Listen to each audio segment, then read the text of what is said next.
Aujourd'hui, on va parler d'un sujet qui nous touche tous, les réseaux sociaux. Et surtout, d'une question simple mais essentielle. Est-ce que les réseaux sociaux reflètent vraiment la vraie vie? Beaucoup d'entre nous, surtout les plus jeunes de la communauté, passent plusieurs heures par jour sur Instagram, TikTok ou Snapchat. On scrolle, on like, on commente. Mais parfois, on se compare. Et c'est là que commence le problème.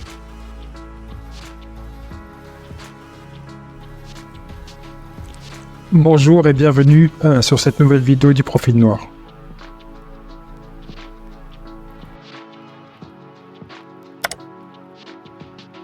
Prenons un exemple. Aïcha, 28 ans, vit à Paris. Chaque matin, avant même de boire son café, elle ouvre Instagram. Elle voit des photos d'amis, d'influenceurs, de gens qui semblent vivre une vie de rêve. Voyages, voitures, vêtements de luxe, soirées incroyables. Et elle se demande, est-ce que ma vie est normale? Voilà le piège. Ce qu'Aïcha voit, ce n'est pas la réalité. C'est une vitrine, soigneusement construite.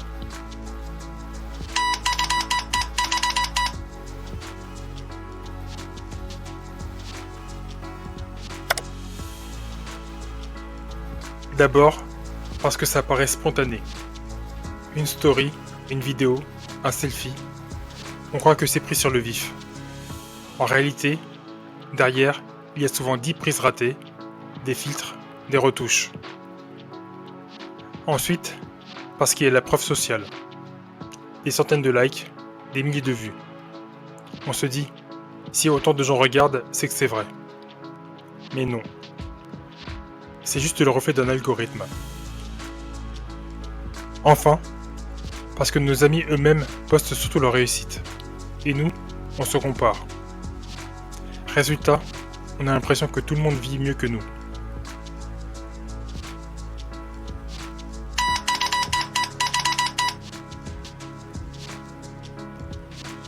Le sociologue Erving Goffman disait déjà, bien avant Instagram, que la vie sociale est comme une scène de théâtre.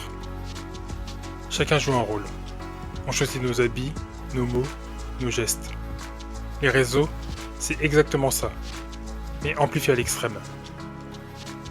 Et puis, il y a la comparaison sociale. On regarde toujours la vie des autres pour évaluer la nôtre. Sur Instagram, c'est automatique, c'est constant, et c'est souvent destructeur.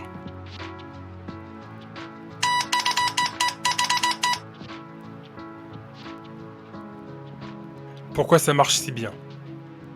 Parce que les plateformes sont construites pour capter notre attention. Les algorithmes nous montrent ce qu'on aime déjà. Ils renforcent nos envies, nos goûts, nos obsessions. Et les likes deviennent des petites récompenses, un peu comme un jeu de casino. Ajoute à ça les filtres, les retouches, les montages. Et tu obtiens une vie qui paraît parfaite et qui n'existe pas vraiment.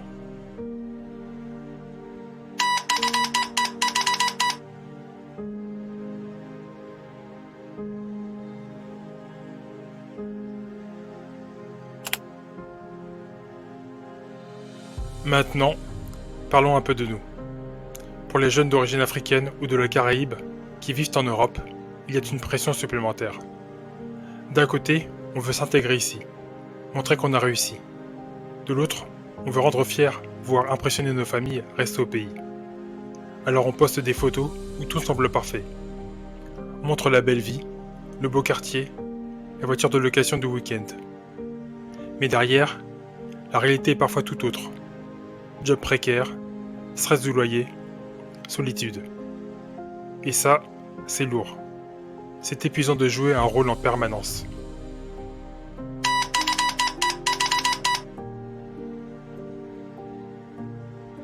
D'abord, la fatigue mentale. Toujours performer, toujours paraître, ça use. Ensuite, la baisse de l'estime de soi. Parce qu'on compare nos journées ordinaires à des moments extraordinaires des autres. Et puis, il y a l'isolement. Moins on partage nos vraies difficultés, moins on reçoit de soutien. On vit derrière un masque.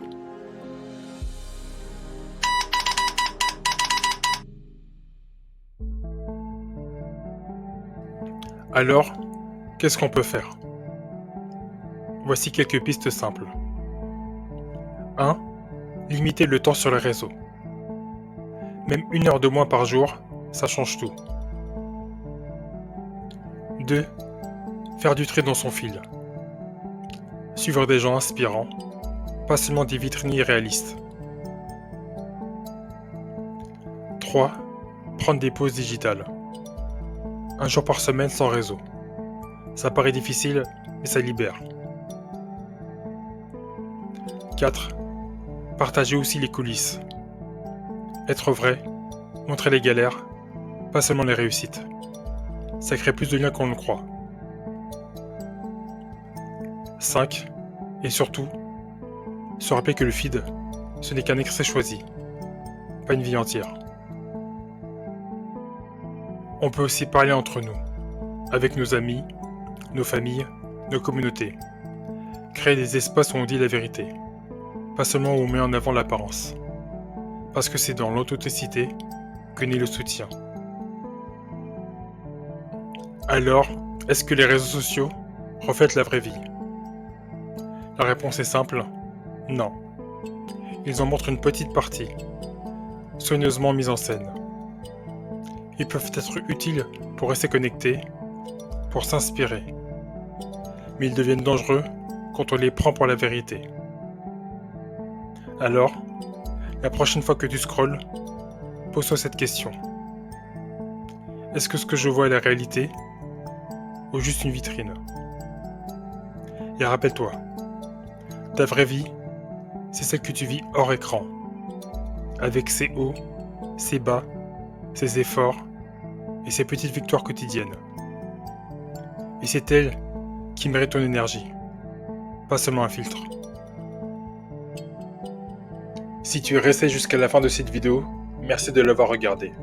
Si tu l'as apprécié, n'hésite pas à mettre un like, un commentaire et à t'abonner. Cela permet de rendre les vidéos plus visibles pour l'algorithme de YouTube.